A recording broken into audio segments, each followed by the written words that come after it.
चारा नापे आसिले आपण माटी हांडी चा ये पीक जापरे। आप सुंदर परिवेश राति आप निआ पोईक चा पीबे। आप देखो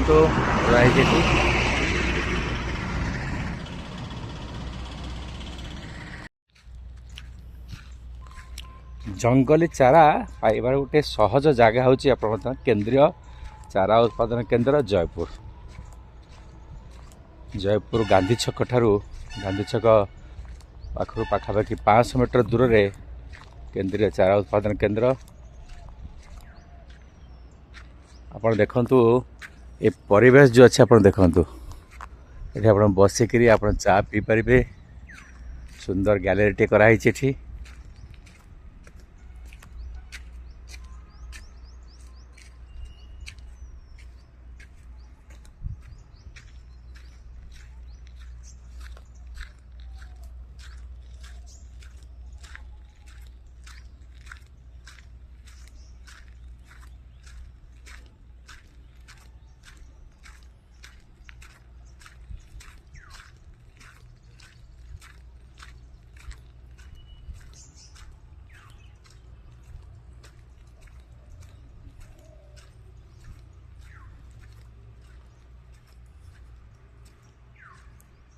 आपठी बसी आप सेल्फी नहीं पारे।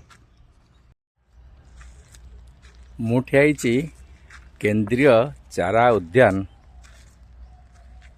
जयपुर रे जयपुर कोरापुट रे देखंतु ये चारा एठी एभଳି चारा सब मिलुଛି। एठी अला अर्जुन अशोक आंब ओउ करंज कला शिरीष काठ बादाम कुंभी गंभारी जामुकोली तेंतुली धला शिरीष पणस बड़ चाखुंडा बाहाड़ा बाली शिशु मेहगानी शाल शिमिली साहज ता सत्वे ता छड़ा आउर पाखापाखि 30 प्रकार चारा एठी उपलब्ध रही। जेहेतु सरकारी संस्था निश्चित कम मूल्य एठी मिलुथबो।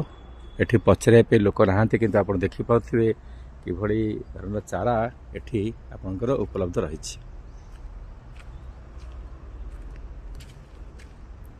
अति सुंदर परिवेश रे आपण देखुथिबे अच्छे आपण चारा गुड़िक।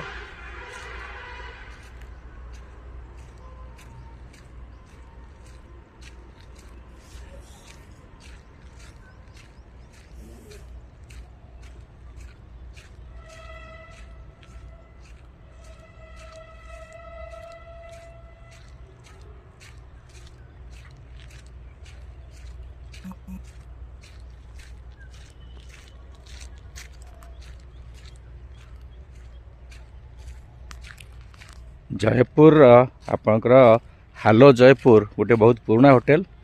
मो से पुराना होटेल अच्छी आपणकर होटेल पछपटे आपण ए नर्सरी अच्छी।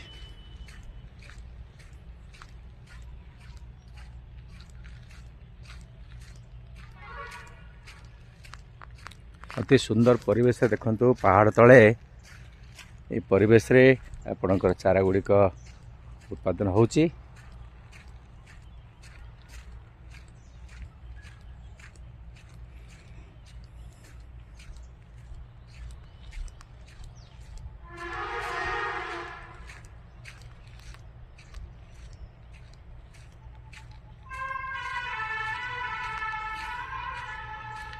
देखिपे मदर ब्रीड को आप जो चारा जो तैयारी कराऊँच आप तार मदर ब्रीड अच्छी। आप तार पुराना गछ जो रखाई से गचरू ग्राफ्टिंग करी ए चारा सब तैयारी होची।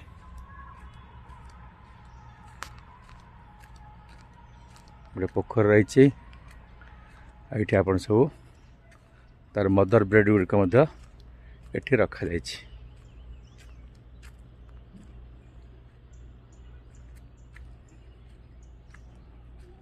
जेकोसी समय एठी जहाँ आपंकर आम देखुले बोर्ड रे 50,000 रु ऊर्ध्व चारा एठी रही।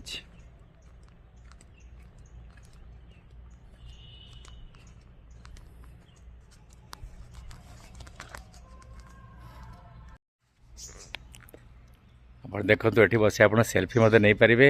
ଦେଖନ୍ତୁ ଏଠି କେତେ ସୁନ୍ଦର ପରିବେଶ। ଆପଣ ପୁରା ଗୋଟିଏ ଗଛର କାଠ ଆପଣ ଦେଖନ୍ତୁ, ଏଇଟା ପ୍ରକୃତ ଚେର ତିଆରି ହେଇନି ଆପଣଙ୍କର ସିମେଣ୍ଟରେ, ଗୋଟେ ଗଛକୁ କାଟିକିରି ଆପଣ ଏଠି ପକା ହେଇଛି। ବାଘ ଗୁଡ଼ାକ କିନ୍ତୁ ତିଆରି ହେଇଛି, ଗଛ ତିଆରି ହେଇଛି ନା, ବାଘ ଏ ଠେକୁଆ ଏସବୁ ତିଆରି କରାହେଇଛି।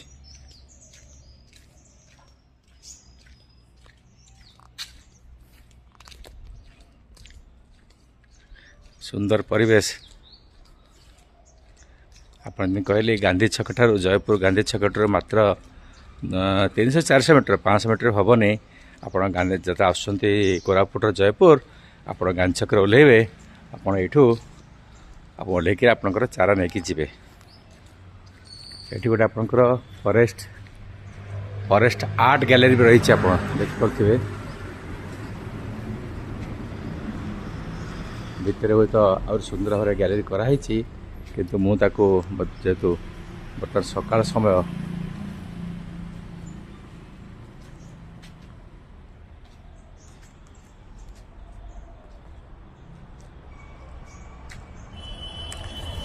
ତେଣୁ ବନ୍ଧୁଗଣ, ଯଦି ଆପଣ ଜୟପୁର କୋରାପୁଟ ଆସୁଛନ୍ତି ଜଙ୍ଗଲୀ ଚାରା ନେବା ପାଇଁ, ତାହେଲେ ଜୟପୁରର ଏଇ ଚାରା କେନ୍ଦ୍ରକୁ ଆସନ୍ତୁ ଏବଂ ଆପଣ ନିଜର ଚାରା ସଂଗ୍ରହ କରି ନିଅନ୍ତୁ। ବହୁତ ବହୁତ ଧନ୍ୟବାଦ।